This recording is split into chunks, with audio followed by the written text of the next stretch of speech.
Hey everybody, welcome to the Fired Up with CJ show. Today we have Robert Thurman and we are going to be talking about this book, Man of Peace. It's an illustrated life story of the Dalai Lama of Tibet. Um, Yeah. Thank you so much for being here. It's such an honor to have you here.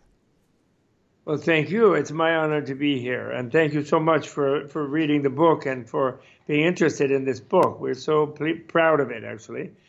And the Dalai Lama's story is so important for people to know in this time when the power factions that are dominating the planet are getting everybody depressed. And here's the guy who stays happy even while having to struggle against a very strong power domination. Hmm. It, this Non and that's what actually resonated with me most is it feels like, one of the things that he has several parts in here that he talks about hatred. And there's so much hatred and fear that is dominating our consciousness right now. And there's so many, I earmarked a couple of things that he said that I thought, oh, how just wonderful that he was talking about that in the fate of basically genocide of Tibetans, he was saying, I can never bring myself to hate her people. I believe that this is about, in spite of the fact that we Tibetans have to oppose communist China, I can never bring myself to hate her people. I believe that Tibet will be free only when its people become strong, and hatred is no strength. It is a weakness. Um, and then there are a couple other passages about hatred in here. The real enemy is hatred. The outer enemy, like the crazed Chinese who killed your fathers and mothers, brothers and sisters, is horrible. But he himself is just the tool of his own hatred. No matter how much you've suffered, don't be conquered by hatred. Don't become its tool. Your true heroism lies in bearing such inconceivable suffering with patience. So these things are so, wonderful. they're just beautiful. But I mean, Yes, wonderful that you discovered those passages. It's a great tribute, people, because that's the famous teaching of the what's called the compassion teaching, universal compassion coming from the great Shanti Deva, and going to oh, that's great. Going. His Holiness is the representative of that teaching on the planet now, hmm and. And it's wonderful that you picked that passage. It's a hard passage for people to understand because we are trapped by the dogma of materialism. So we think that the mind has no power. You know, a nuclear weapon, when we would describe how a nuclear weapon is made, we would say, okay, so many ounces of plutonium and this kind of detonation, and then that goes, and then it does this, and then the atom does fission, and then all that energy is released, and everything is vaporized in the chain reaction, and it's all material.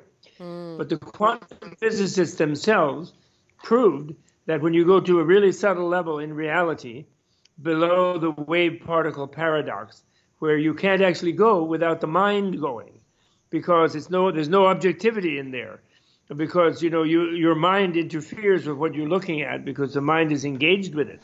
So they acknowledge in that way the power of the mind. So therefore, if you're going to give a recipe for a nuclear weapon, the key and the originating component is the mental energy of hatred. mm, The mental energy of hatred makes the person invent the thing. The mental energy of hatred makes the people manufacture the thing. The mental energy of hatred makes the people pull the trigger and drop the thing.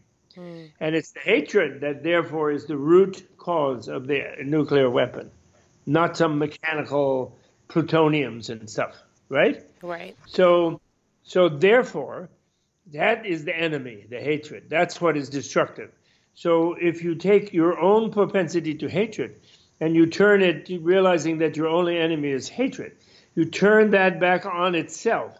And then you have nuclear power of tolerance, love, patience, dialogue, seeing the other person's point of view, trying not to hate them, and you're the warrior. Then you are the warrior that will prevail. You know, the Mm. Gandhi, the Martin Luther King, the Dalai Lama, it will prevail. It just prevailed now in Alabama. All those nice black ladies, they went out there and they voted for the guy who prosecuted the Ku Klux Klan people, not the guy who is obviously a member. Mm-hmm. Mm-hmm. Mm-hmm. You know, on top of the sort of pedophile business, but a member. We can tell. You can tell by the way he gallops around in the cowboy hat and the whole Yeah. thing, you know. So how do you get to a point of, you know, to not have these things erupt in violence? I mean, there are a couple of. First of all, I was so ignorant about what was happening in Tibet, and the scene that just there were so many scenes that are just unfathomable to me, of just people Yeah. being corralled, 10,000 people being corralled and just all brutally murdered, or having a group of people come out only to say let's talk, and then to have them shoot people. Right. It was You just know so what? shocking. It's just that, you know, see what it is it's the difference between, I discovered a really great writer who lives out there in Washington State, actually, Mm-hmm. Dr. Joe Dispenza. Yes, I love Joe Dispenza. He's You know great. him? I do. I've interviewed him several times. Oh, kidding. It's awesome. But he talks about convergent focus and divergent focus. And that's a beautiful thing. It fits so beautifully with Buddhism. I can tell that he hasn't read, which is a wonderful thing. He hasn't read certain texts that would make him conversant with some things in Buddhism. But without that, just from his own scientific thing, he's come to the same points exactly, like a Buddha. He's like a Buddha. And his thing about time, and it's unbelievably great. And my point is that those two expressions are very, very good, and they can help me translate some Sanskrit and Tibetan words. I just love that. And the point is that when when hatred takes you over, it forces you into the role of being just a tool and having a very convergent focus, and therefore not seeing the bigger picture and not seeing from the other person's point of view and not realizing how the other person is a helpless victim of their own hatred and confusion and a narrow convergent focus. And so when you develop a divergent focus, that means you open up, you question your own impulse of hatred, like, oh, that person, those people, you question that, and you regain the control of your own force. And it isn't that you become a wimp and you don't focus on, oh, come beat me up to somebody. You don't say that. You resist them. You try to help them stop doing whatever destructive thing they're doing. But you don't do it by being just like them, because that just reinforces them in what they want to do. They think you're the enemy, then bang, you just collide. So you have a divergent focus. You open your awareness. You see, well, there's the two of us, where we've been going into past karma and past lives. We've been killing each other 1,000,000 times in different tribes and nations and animal forms and lifetimes. And here we are, we're human beings, and this guy is still attacking like an idiot because he's so unhappy, and he thinks that by wasting me, he's going to be happy, which of course he isn't. That makes him more unhappy, actually. He just wasted somebody who's a potential friend. So when you see that, then you become like a martial artist. You no longer hate the guy. You might still be forceful to help him not do something destructive, but you won't just want to kill him. You won't want to think, I'm getting him out of my world, and by just getting rid of his body. That doesn't get anybody out of your world. In the Buddhist thing, you kill somebody, they will find a new life very quickly, and they'll come back and get you the next life. It's an endless cycle. So instead, you kind of, like a martial artist, you step out of the way. You let his own violence bang into itself to give him a lesson and to make him not get the bad effect of being destructive. So it means it can be very forceful, you know. Remember Grasshopper? Which should have been Bruce Lee's part in our area, yes. Thing, you know. He used to, cowboys would do all horrible things to him. He would, play his flute, whatever. And then finally, they would charge at him or shoot at him, and he would just flip them out the window. You know, in a happy way, and go off playing his flute. He didn't hate them. That's the thing. My wife once met the famous national treasure in Japan, who invented Aikido, whose name, I'm sorry, I forgot his name, but I know but it's not there right now, my age, you know. And then she was with a professor who was very important, you know, and then he did a demonstration where lots of people jumped on him. And then he just wriggled around a little bit, and then they all fell in a heap on the floor. And then say, how did you do that? And instead of describing some gimmick or talking about chi or ki, as the Japanese would put it, he just said, well, I just see everyone as my brother and sister on the whole planet. They're my brothers and sisters. And some people get worked up and they're trying to pounce on me, but I don't want to hurt my brother and sister, but I don't want them also to pounce on me. So I just move around like you would with your brother and sister, and they kind of crumple into each other and they land on the floor. That's the story, you know. So, well, but how long do we have to thing. wait till all this stuff crumples, all these people who are perpetrants of violence and hatred fall on the floor? Like, it seems like it may be a long time. It could be another 8 years till this continues. Well, yes, but you know, it could be. But you know, there's a wonderful thing, lots of wonderful things have happened on our planet, because we live in a magical planet which is just there for us to learn in. It totally is shaped by infinite numbers of very, very competent, enlightened beings. Not just necessarily like the ordinary humanoid, but sort of angelic or whatever you like to think, whatever your language is. We say bodhisattvas, you know. If you must have seen Kannon Bosatsu or Guanyin Busa, you know, the Bodhisattva Avalokiteshvara, you know. Yeah. And Avalokiteshvara, with his 1,000 arms, with each palm has an eye in the palm of it. It's like better than one of Tesla's robots. You know, the hand has the eye right in the hand, so it doesn't do clumsy things, because Yes. you can see what it's doing. It's like better than a robot. And that's a symbol of universal compassion of all kind of infinite numbers of enlightened beings. And they are shaping our planet. And we have all these plants around us. For example, out in Seattle, I love it, on the freeway in Seattle, the ivy is dripping over the overpass, because there's so much moisture, and everything is so green, and it's just wonderful. Not to mention this poor salmon on mine and pay me home. I'm sorry, delicious salmon. I should be vegetarian, but I do like that good salmon. Anyway, then and those plants are there. They are like absorbing our carbon, and they're giving us back oxygen, and they love us, and they want to heal us, and they don't want to be trampled necessarily, but they don't mind even if that would make us feel better. And we're in this beautiful environment, and the people of the environment are more and more sensitive. And after thousands of years of written history, it may be that the males in these militarized, ignorant societies will finally listen to the females. And that's beginning to happen. Yes. And once they do, we'll be more naturally coming back to our basic human gentleness. Because this whole myth that we're mighty hunters is a bunch of BS. It's nonsense. We are a bunch of chicken-livered weirdos, especially men are more chicken. Like, you know, like they faint in the birthing room, right? Men do. We faint. We're chickens. We're not mighty.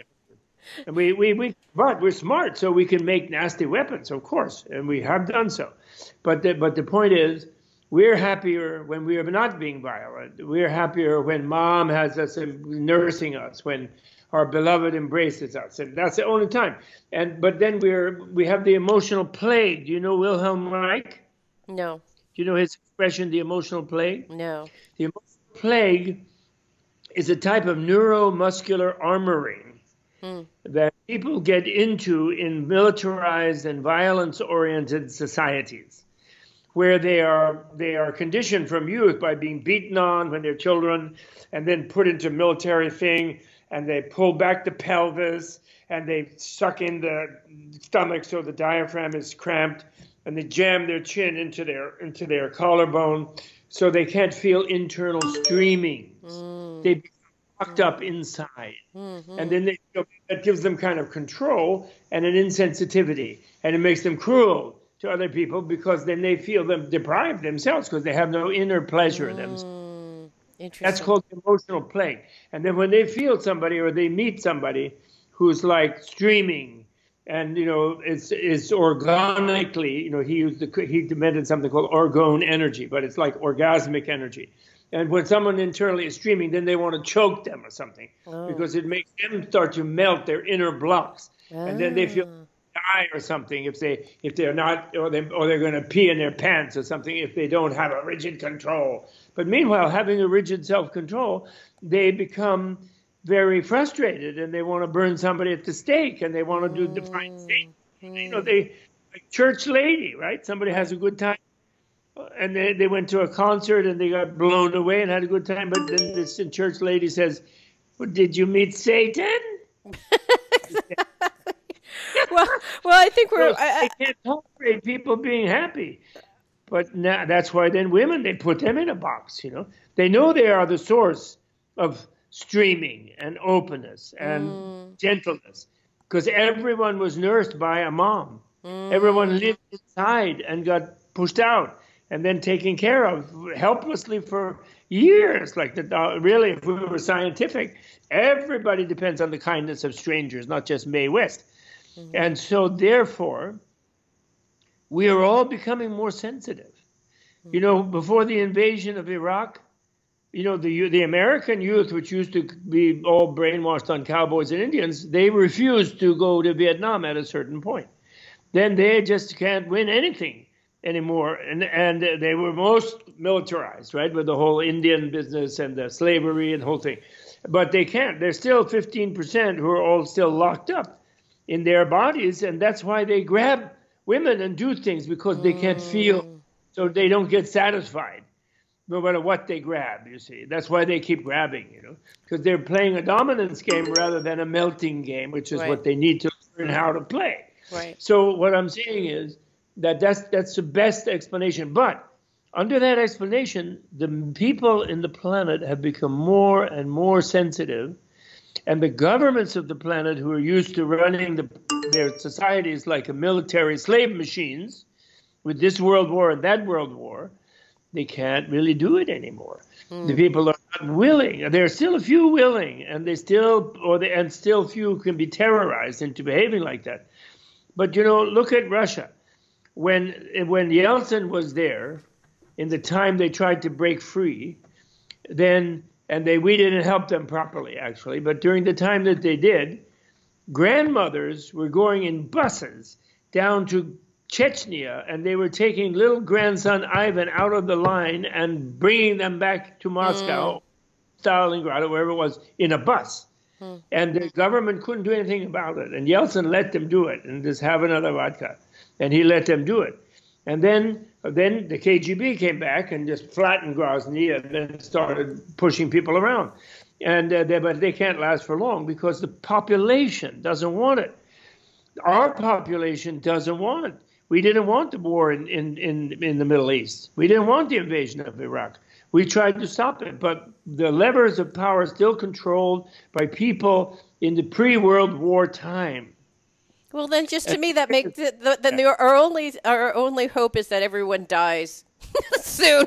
These pre-war people die soon. Like our hope is pussy hat marches turning into pussy hat voting, and then we still have some semblance of democracy. It's very threatened right now. Right. The last business was not a democracy. The last Bush victory, the initial one with Gore, was not a democracy, because Gore won and Hillary won. Right. For all her faults, for all his faults, they both won. Right. They were cheated, not by Russians, although Russians helped, but by these oligarchs, these deprived men who don't have a good time. They think when they have billions of dollars, they'll have a good time, but they don't. But then they want to control more. They think, well, if they have 100 billion, then they'll be fine. You know, like the Koch brothers and other weirdos. Right. And that guy Mercer, you know, crazy. Right. Poor guy sitting there. He only likes his cat. But how are you going to get to this vision? How are you going to get to this vision? So you're saying women. So women have a role. That women are the people who are. If women rise up, it will be when we have dialogue, not war, sustainability, not planetary destruction, individual initiative, not institutional systems, spiritual, not only material science. This is the vision. God helped me to see it. You see, I was really freaked out, like you, with. I've been living since the 60s, with having to stand there silently while we had Nixon, Reagan, Bush 1, Bush 2, and now we're at the final pit. We're in the final pit.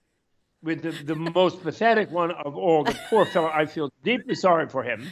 He's just sitting there, you know, and he doesn't know what to do. He doesn't know how to wear a pussy hat. Right. So he goes and grabs a bunch of them and doesn't do them any good because he doesn't know how to melt himself. He's so scared of them. So my point is, I feel very sorry for him. But what I'm saying is, these people have been more and more disconnected, while we have all become more and more connected. But we haven't learned how to bring that connection to overwhelm those poor disconnected and send them all to my special island that I hope I will be given when we finally have a sane thing. I want to have a paradise island for ex-dictators where they will go, they will have Reichian therapy, they will get Rolfing, they will have like fantastic massages, they will get indoctrinated in nonviolence, they will realize, they will meditate, they will pray to God if they're theistic, they'll pray to Buddha if they're non-theistic, they'll pray to nature if they're secularist, but humanistic secularist, and they'll finally be cured, and they'll finally be happy. You know, they'll be happy with the one wife, with the child, with the friend. They'll be truly happy, and they won't want to run a big military machine up and down over everybody's back. You know. Okay, here's what I thought you were going to say. You're kind of surprising me because what I thought you were going to say is that these people are there to push our buttons so that we find our own, you know, to reach individual initiative. We have to. Jesus actually said it very well. He said, "The meek shall inherit the earth." But what he meant by that was that the people who are nonviolent and gentle and who are right there on the grassroots and who make life possible will eventually get all these Caesars and, you know, like conquerors and real ridiculous people to sort of calm down and, like, you know, relax and find out what they really are, because actually even the worst horrors are human. And every human is potentially a bliss machine. That's what the human life form is. It's like worked its way up through animal evolutionary form to a form that is incredibly sensitive and incredibly capable with intelligence of understanding our total interconnectedness, and that we are all one loving being. Now, but wait, but about the Dalai Lama, I'm sorry, I'm just ranting and raving because I'm very happy to talk to you. But let me just say about the Dalai Lama. You see, what he did, coming from the roof of the world, from like almost another place, you know, Tibet, as it used to be, and he looked out and he saw that around 1900, at the time of his previous life, which is in the book at the beginning, did you notice the 13th Dalai Lama was there getting invaded by the British, then by the Chinese, by the Manchus, and then, you know, not helped really by the British after that. But anyway, so in 1900, there were people on the world were not questioning their bosses. They were ready to go to war. They had that huge World War I, complete insanity. The Japanese were trying to imitate the West. Instead of having nice sushi and doing their weird sumo, they were out there imitating imperialist industrial militarists, you know, and which they did very effectively, actually, because they have something beautiful things about their culture, actually, but it makes them susceptible to being manipulated by nasty, stupid people on the top, because they're actually more gentle. But anyway, never mind that. Point is that's in 1900, and they all look to war as the greatest, and you have to pay war, and the war people, whatever it is, we have to have a war.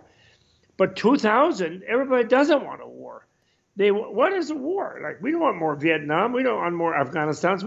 Nobody wants it, but except them idiots who don't have to fight it and who are ready to shoot off other people. They want it, and they make money selling the guns and the bombs. It's a big value-added business. But the people, nobody wants it, okay? So that's a big difference. Then at the beginning of the century, people just threw their garbage over the roof, out the door, across the fence, and nature will take care of it. They didn't even pay any attention. Now everybody knows Earth in the Balance was written in the 80s by Gore, the intelligent side of Al Gore. And he wrote that book. And human beings, we're going to destroy ourselves if we keep slobbing stuff and throwing chemicals on nature. And so that's changed in 100 years. Totally. That's true. Yeah, that's true. And then everybody believed that materialism would solve every problem and everything would be the 1898 great exhibition in London, and the machines and Frankenstein, you know. Mary Shelley knew, she that's Frankenstein, she said. But everybody else thought, oh, we're going to fix everything, right? Lift all boats, you know, everybody will be a robot. And we still have a few loonies like Ray Kurzweil who are telling everybody to be downloaded in a robot. That's going to happen, which is not going to happen, actually. So, which is silly, you know. Who wants to be a robot? Two robots clanging together? That's not fun. There's no foreplay with a bunch of robots. So we don't want. So my point is, everybody believed material science. Now people are finally waking up to the fact there may be some sort of spiritual science. There may be, you know, Dr. Dispenza has the answer with the chakras and everything, you know, and actually the Tibetans and the Indians had chakras, and we have yoga going on, and so now we know we have to do something. And his fourth point of hope is, everybody expected some big system to work, like capitalism or communism or something, and now we know that we individuals have to stand up and live and own our mental power. And develop our democracies and our votes, and we have to listen to our women and our daughters and our mothers and our wives, and not make wars and things. And we have to take a back seat, and we have to calm down, and we have to think about it all. So those changes are not just me having a fantasy or His Holiness having a fantasy about the future. They are changes that have happened to the population on the planet, the blessings of the great teachers of humanity. And the fact that the governments have become so totally self-destructive and incompetent is that's how the kind of shell falls off of the false dominator society. You know, have you ever interviewed that wonderful Rihanna Eisler? No. Who wrote The Chalice and the Blade? No, I haven't. And she argues for the partnership society, for the equality of male and female. And she follows the archaeology of Maria Gimbutas, the great Lithuanian archaeologist who discovered in the Danube Valley 90,000 years of female equal to male or female dominated, if necessary, society with very little evidence of violence before the last 10,000, when the guys came in on chariots from Central Asia and started the last round of quote unquote militarized quote civilization, which is not civilization until it's peaceful. So that's really brilliant thing. So like that's just 10,000 years. Like how, when you talk to the Dalai Lama and you get, and I can tell you get riled up. When you get riled up and you talk to the Dalai Lama, what does he say to you? He says, Bob, what does he say to you? That makes you go, okay. What makes you, all right. What's the bigger perspective that he brings to what feels like a chaotic dissolving of all these structures? I know that maybe these structures have to dissolve for us to own our own lives, like you're saying, but what does he say to you that helps you go, okay, you're right, Dalai Lama? What does he say? Well, that's what he used to do to me. You know, I would get all hepped up like, oh, materialism is the enemy. No, he said, well, materialism has its own virtues, and they can find something, and don't jump on them too fast. Okay, what are the virtues? What are the virtues that Dalai Lama, help me confer his wisdom. You know, true tolerance. The true virtue is see things from the other person's point of view. Okay. You know, instead of, you know, and this is, of course, the highest thing in Buddhist science and Buddhist philosophy, is the view that it's called the dialectical view, that, like, and Socrates actually exemplified it in the West. It's like, okay, I don't really know anything, so what do you think? And then the people with the funny ideas, they follow out the chain of their ideas, and they realize there's some mistake there. Instead of you just jumping on them and saying, here's the right thing, then they just want to fight with you. So he tries to teach me, and I'm very dense, and he had a lot of help, because my wife is also a very good teacher, and I needed that because I'm very dense. And so, you know, I'm a typical WASP, you know, Buddhist. And so, you know, they tell, you know, you have to like calm down, and you have to hear what the other one is saying, and you have to see where they're caught up, and then, or maybe learn something from them, and then both of you together break into a greater level of freedom. And not get too excited, And that's the thing. Although you can be excited if you're excited in a loving manner. It's all right. Okay, so how would you start loving Trump?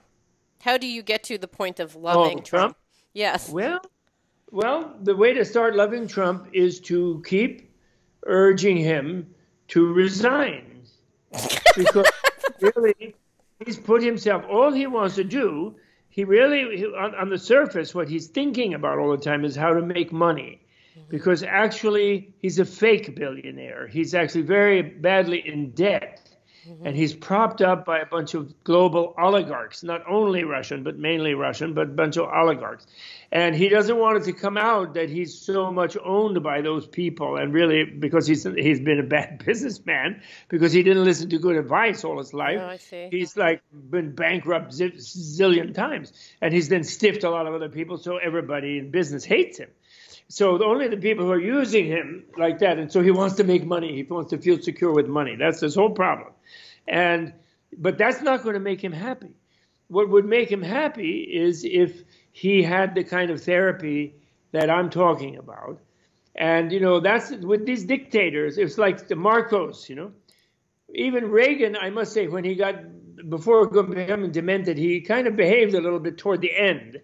And, Marcos would have killed Mrs. Aquino under the old system. But Reagan told him, no, don't do that. And here's a plane.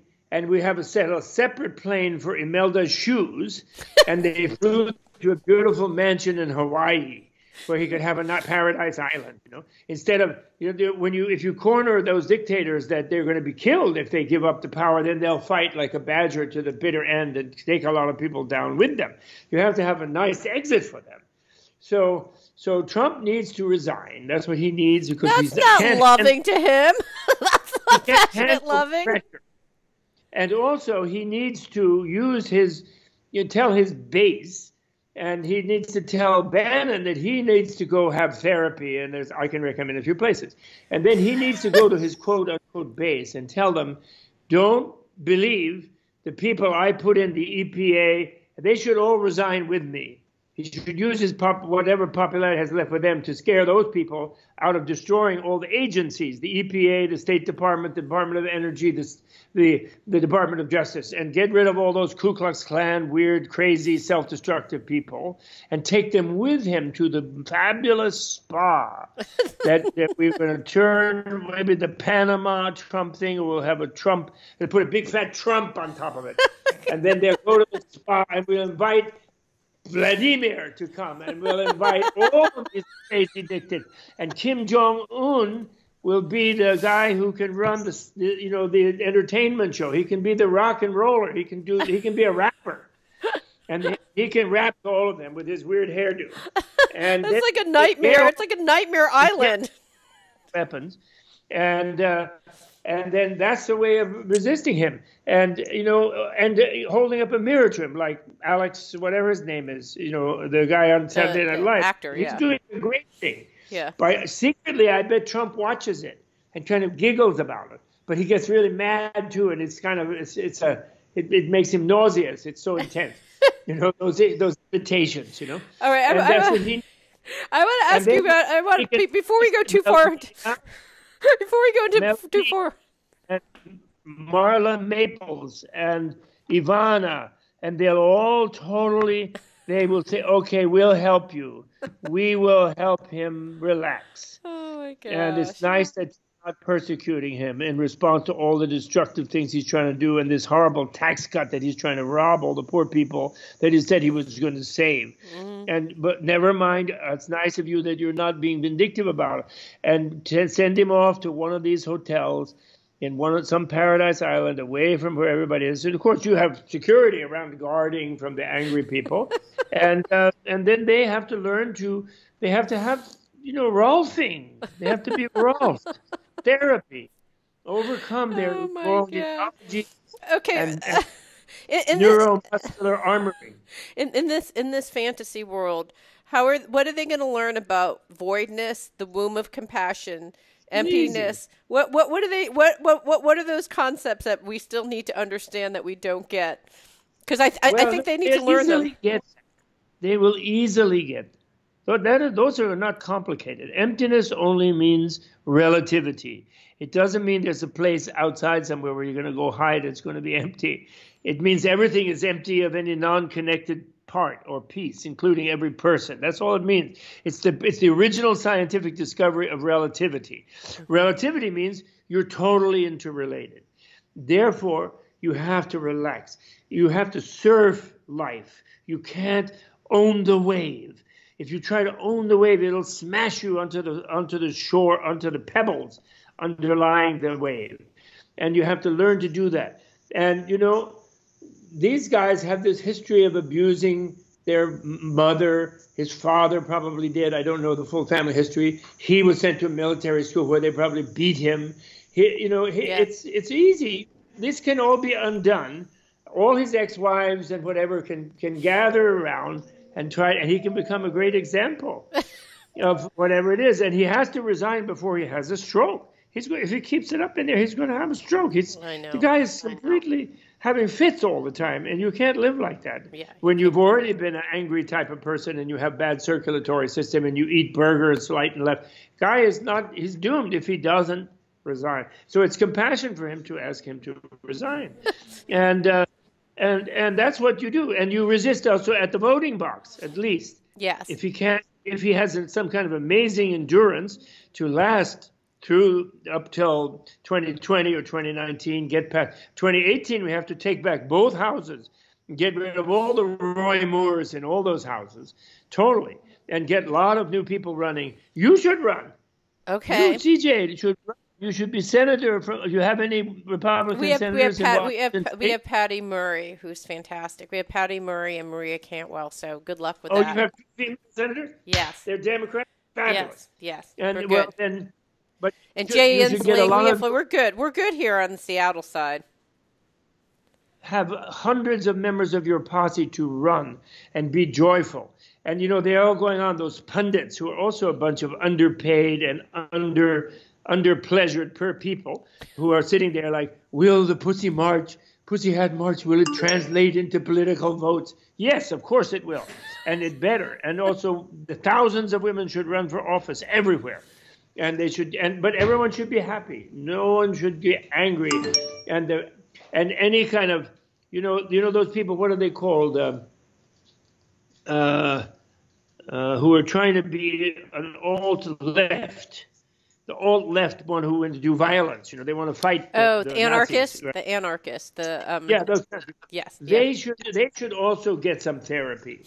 That's absolutely. We cannot have any violent revolutions of any kind. Bernie Sanders, gets a little worked up talking, but he was right. We need a political revolution.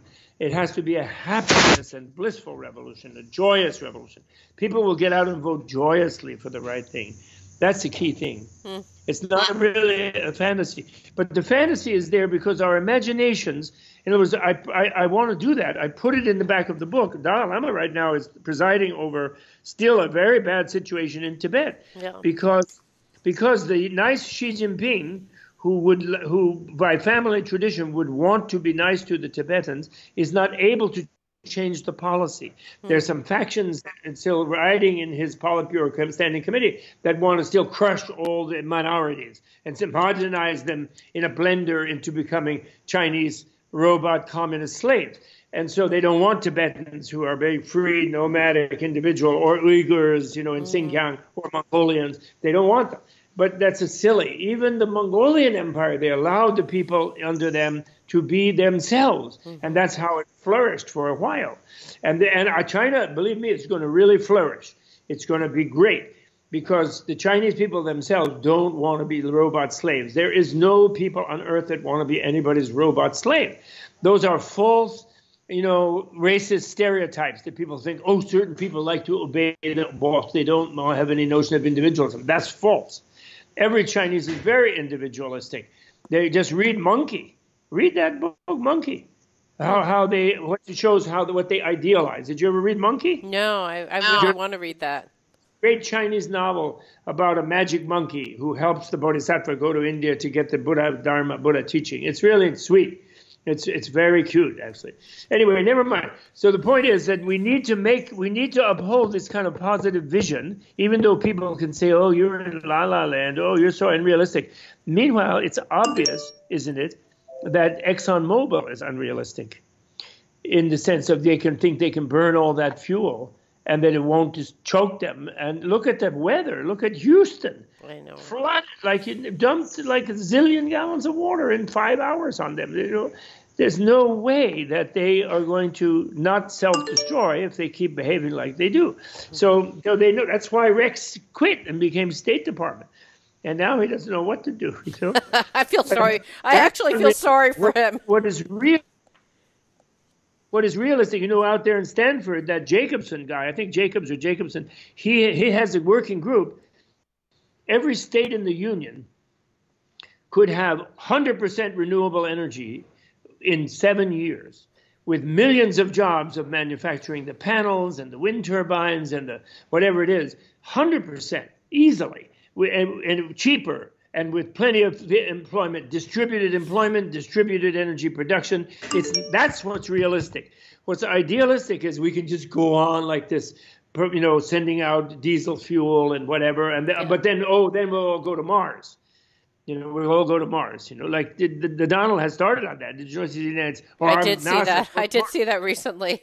They know they're destroying the planet, and you can't. Even you have $10 trillion, it's not going to help when the weather is crashing down on you with a cyclone.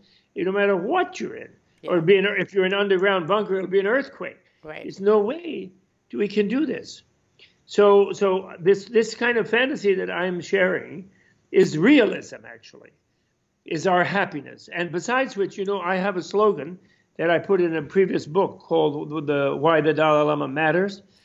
And the lady publisher of Simon & Schuster, an Australian, wonderful Judith somebody, she challenged me to make 10 points of hope at the end of the book, and I did. But the very last sentence in that 10 points of hope is, our duty and our yoga and our political strategy and our psychological strategy is to be so happy that even if they come and kill us, we will die happy. That's my slogan. And that's what I believe. Because that's the only way to respond to terror, is to be fiercely happy, where you know that happiness is you, more than your meat space body even. But of course you don't want to die, because this human body is a fantastic, beautiful, magical thing. And you don't want anybody to kill it. And you don't want to die. And you're going to try not to die, or not to let anybody kill you too. But if for some reason they do, you're going to die happy. Or if you live to 500 years of age and then you go to sleep one day, you're going to be really happy. Because it's your happiness that will be reborn in an even more beautiful body with an even more beautiful red sweater. That's what's going to happen. Are you happy? Yes, I am happy when I talk about it. When I'm not talking about it and I'm not trying to channel what I can understand is essential, then I worry. Then I feel properly miserable. So then people can relax, I do. But actually, as we all know, we are really effective in whatever we're doing, mowing the lawn, if we're joyful. There's even a commercial, I was to show that it's proven. There's a very commercial by the Big Pharma. Have you ever seen the Zoloft commercial? Yes. Yes. Would you remember that? The lady's in the kitchen. Yes. And the dog is making a mess. The kid threw the food on the floor from his high chair. The dog is, God knows what the dog is doing on the floor. She's doing some horrible plastic waffles for her family, and it's product placement, and it's smoking in the toaster or the whatever micro oven. And the husband is looking all cranky with his paper and where's his coffee. And then out the window of the suburban kitchen, these yellow flowers in the green grass, they come off the stem and they shape into the letter Zola. Then suddenly, that gives you the impression in no seconds at all that she took a Zoloft, which is a mood enhancer, right? An Yes. antidepressant. And then she's totally happy. So the minute she's happy, wham, she puts in another dog waffle. She throws the dog out the window, out the door, and the husband like make your own coffee, and the baby's eating the food, and everybody's happy. So she could manage when she felt happy, and she couldn't manage when she didn't feel happy. And so that's the part that you buy off of the commercial. And so 100 million people rush off to the doctor and say, I want some Zoloft. It's effective. Because everybody knows that everything is okay when they feel happy. That's and true. Nothing is okay when they don't. So therefore, but what they've done is they're told by the high priest, by the political boss, by the news, by the commercials, they're not happy. You don't dare be happy. You don't have a BMW. You don't have a Maserati. You're not married to whoever. You're not the queen bee. You're not the king bee. So you're not happy. So you got to come buy some stuff. Oh, and you got to have a pill. You got to take a tranquilizer. You can't be happy. Oh, there's the Russians are after you. You can't be happy. Or the Chinese are. Somebody's after you. The Democrats are after you. The Latinos, the Mexicans are after you. That's the thing. Then you get scared. Then that's what they did. He's doing us all a service in a way, unconsciously and unwittingly, which is he showed us how ridiculous the rest of them are by carrying this domination, fear domination, greed domination to such an extreme that it's just a daily absurdity. It's every day's a spiritual practice. So, he couldn't possibly have gotten there. Neither could W. Neither could any of the dominator people if all the people had gotten out to the voting box. Yeah, absolutely. And nobody said, I don't like her expression. I'm going to believe some ridiculous thing like she has, they're dismembered, they're having human cannibalistic pizza somewhere. And nobody would believe that. That's just ridiculous. The Wellesley girl, Miss Do-Gooder Girl Scout, she's trying to do her best.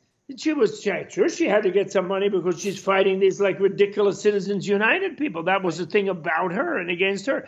And actually, I'm sick of liberals who act like she did something wrong. She won the election. They cheated her in those swing states. They don't count hundreds of thousands of poor people's votes. Yeah. They win by 15, 20,000 votes, and they have disbarred hundreds of thousands of black people and poor people and legal Latino people. And so they were cheated. So she did a good job even in that thing. But, she's tired now. She should take a rest. She's exalted in her happiness. Yeah. And we find some new people, and everybody's going to be happy, whatever it is. All right, I have some questions about Buddhism for you. Do you have time? That's what this means.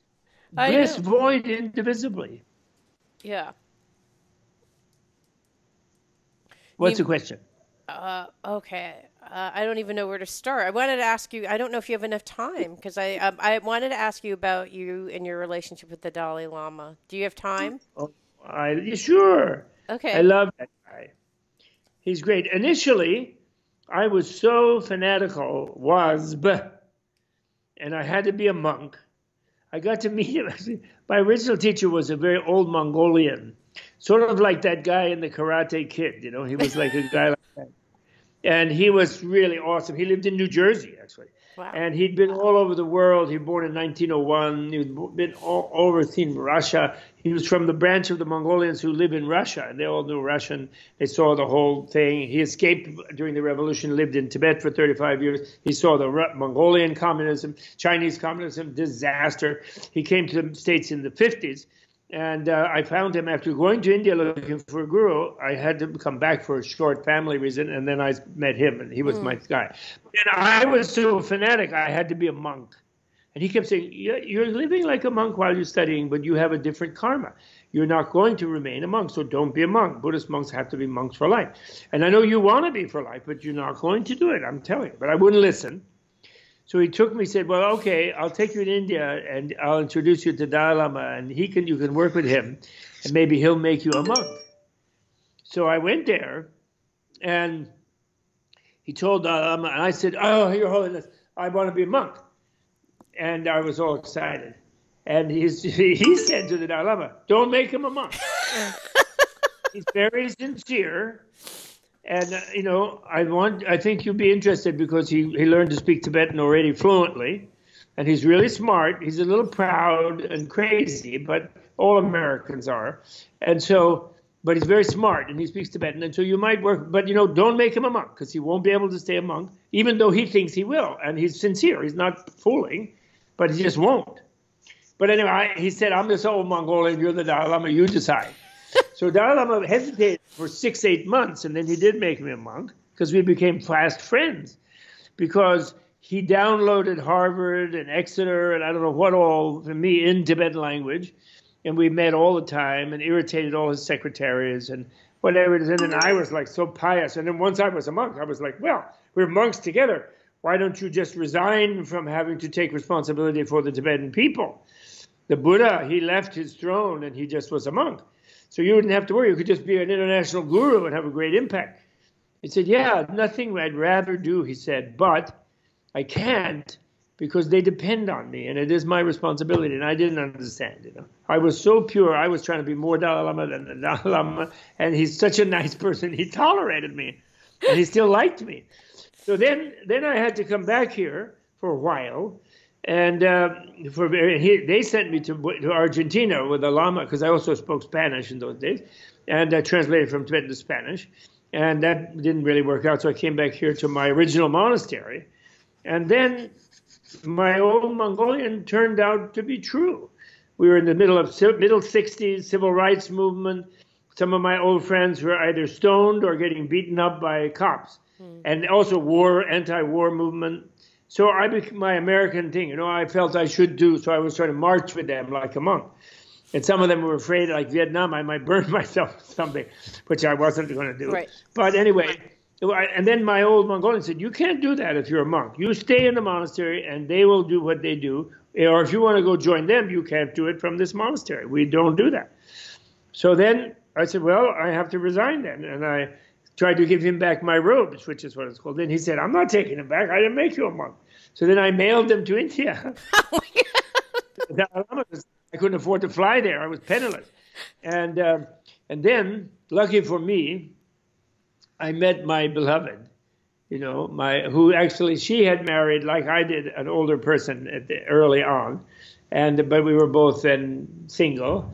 And it was like a karma thing. And it was wonderful, amazing, actually. Which the old Mongolian knew that, actually. And he knew something like that was in the offing, So then Dalai Lama was a bit mad at me for a while because I became a monk. Then I wasn't a monk, and I guess nobody remembered that the old Mongolians said, don't make him a monk. But then when I went to India, it was wonderful because he loved my kids, and his teacher did. I had 2 kids at that first time because I thanks to my beloved, I was made to realize that I shouldn't try to become a guru. That would be stupid. But instead, I should go back to graduate school and then become a professor about Buddhist studies because I still was a fanatic to study Buddhist studies. The only way you can make a living is become a professor, teach it, and learn more yourself. So then I finally did that. I managed to get a little investment the first year. Then I got fellowships, and then I made it through. So then for PhD research, I went back to see His Holiness. So I arrived as a scholar.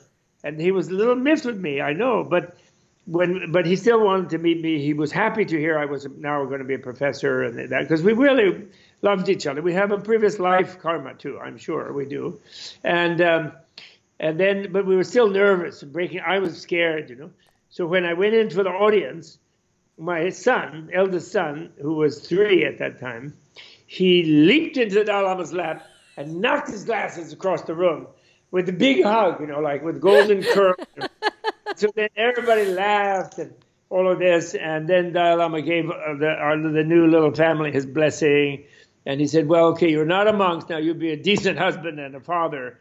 And he gave us his blessing. It was really nice. And then I've been sort of working with him as much as I've been able to help the Tibetan cause.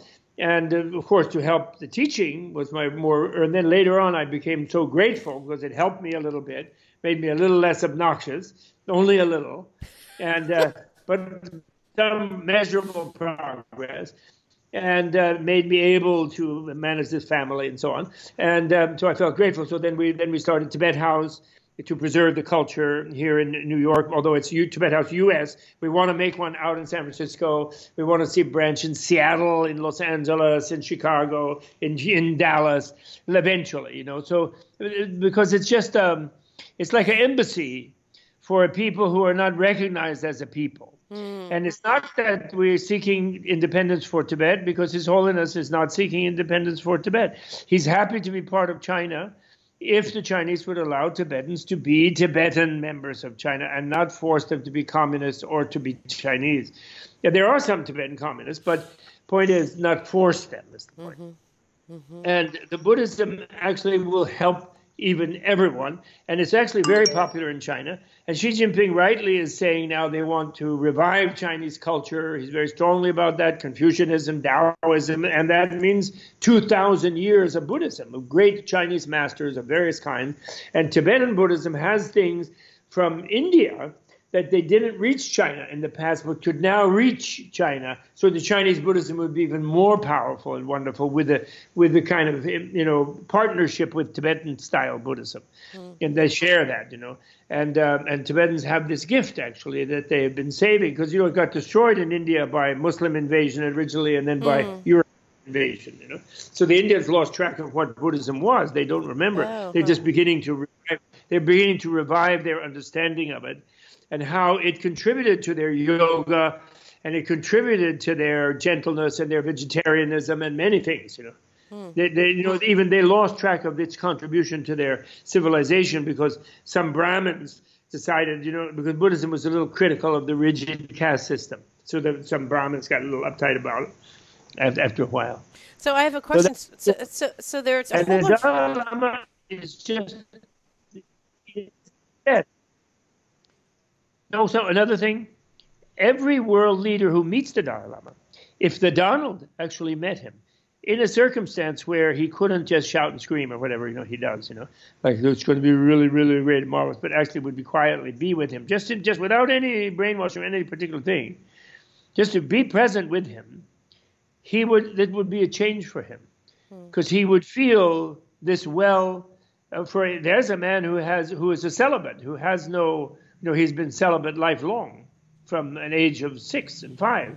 And yet he has an inner streaming energy and blissfulness inside himself, like both male and female elements sort of, you know, in a balance and in a mutual complementary balance inside his own body. So he doesn't need that. And subliminally people weep in his presence often, and feel a certain funny way, and they forget what they were thinking they were going to say or do, and that's all considered a good sign, and it's because his field is a field of friendliness and a field of kindness. And so I've seen people who were very frightened that they had some preconceived idea about a Dalai Lama, some weird thing, and when they spend 15 minutes in his presence, they suddenly feel relaxed, and they feel like they met a friend. It's not a big thing. They don't necessarily become Buddhist or want to worship him, or because he's not looking for that. He's completely normal. You know, like there's one thing in a book out of interviews of him. I wasn't present for that one, but where someone interviewed him, that's one I really love. Where this lady, who's a great lady, she'd interviewed some famous Gandhians and Christian mystics and Mother Teresa, a lot of things in that book. So she leans back with him after the interview, some interesting topics they discuss. She says, well, Your Holiness, who is it on the planet that you think of as your peer? And you can just probably, she was leaning back, you know. And of course, she was feeling like a peer because they were interviewing. You know? And she'd interviewed all these holy people. And he thinks for a minute. And then he says to her, well, everybody is my peer. He said, every human being is my peer. You're my peer.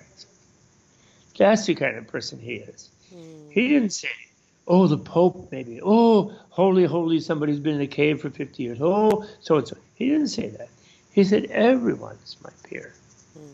Everyone has a feeling of love and kind-hearted thing. Every human being does. And you feel that when you are with him, and he manifests that. And therefore, and we want to show that. We wanted to show that in the book. And we wanted it to be illustrated so people could easily follow and see the scene. And therefore, we regretfully had to show some very sad things that have happened during his lifetime to his people, to himself, but especially to his people. And I don't blame the Chinese people, not one tiny bit. The Chinese people had, first of all, they had the Manchus sitting on top of them for 350 years. They never mentioned that. They act like it was all Westerners. But no, the Manchus. Manchus are not Chinese, and they treated Chinese like lower people, you know, kind of enslaved them. That was 350-year dynasty. And then the Westerners in there, but actually China is a great, powerful, wealthy, fantastic place, and they never really occupied them like they did India or some other countries, or Indochina. You know, they tried to get into Canton, and they had their opium war and all this, and they smuggled opium to get the tea, but they didn't sit on them quite like they did on the Indian people. And then they had the Japanese in there. Then they had the war. Then they had the communists and Chiang Kai-shek thing. So what happened to them? Marxism itself is an industrial Western import. And materialism is a Western ideology, although Asian philosophers did it, but it was always a minority in the Asian countries, never took over the whole country, like in various forms of Western society. And then industrialization is a foreign kind of thing. And so they are just imitating colonialism. So, and they think that because at some level it's like they were trampled, and so now we're going to do it. The Japanese did it earlier, and that's why they tried to be a Asian colonial people. So it's this last gasp of the military, it's industrial, it's industrial greed and industrial hatred. Because the problem with technology, if people do not use the inner science of the technology of how to understand their own mind and how to meditate and how to control their hatred and their greed, etc., and their depression and delusion, then they industrialize things and they magnify those bad qualities. So consumerism is magnified greed, and militarism is magnified hatred. And we now see that the scale of it is so huge that it destroys itself. So now we all have grown up to realize our own power as mind-having beings with these powerful minds. And so we are all sitting there doing yoga, meditating, whoever can. They want to take responsibility for themselves. And they want to be nice to mom and grandma, and they don't want to be a brute. Nobody does. So how do you think we're doing? You know, we're taking yoga, we're going, there are a lot of people who are studying Buddhism. What's the state of Buddhism in the US, and can it ever reach the state of being a monk like when you were in Tibet? Yeah. Buddhism is something that is the reality of Buddhism is not mainly a religion. It has a religious side, which is useful, but mainly it is a science of the mind, of how to flourish as a human being, and it also is a science of nature, its discovery of relativity, and the discovery of the power of the mind. And so it doesn't, perceived, when we say the state of Buddhism in America, people automatically think, oh, the religion, a new religion or something, an Eastern religion. Well, there are Japanese and Chinese and Vietnamese and other people here who are Buddhists, Burmese, Thais, and they can have their Buddhism, there's no problem. We have religious pluralism in America. And there's some Westerners who will think that Buddhism is nice on a religious level. But much more importantly, there will be psychotherapists who will begin to recognize its inner sciences. There are neuroscientists who will recognize it. There are Christians who will realize it can help their flock and be better Christians. And there are Jews who realize they will help their congregation be better Jews. And Muslims who that's the toughest one, because that's the most recent one, and they're they have their Sufis, of course. So the Sufis already realize this, but then the Sufis have a difficult relationship with the high priests of the regular ones, the ones who have sold out to the sultans, to the caliphs.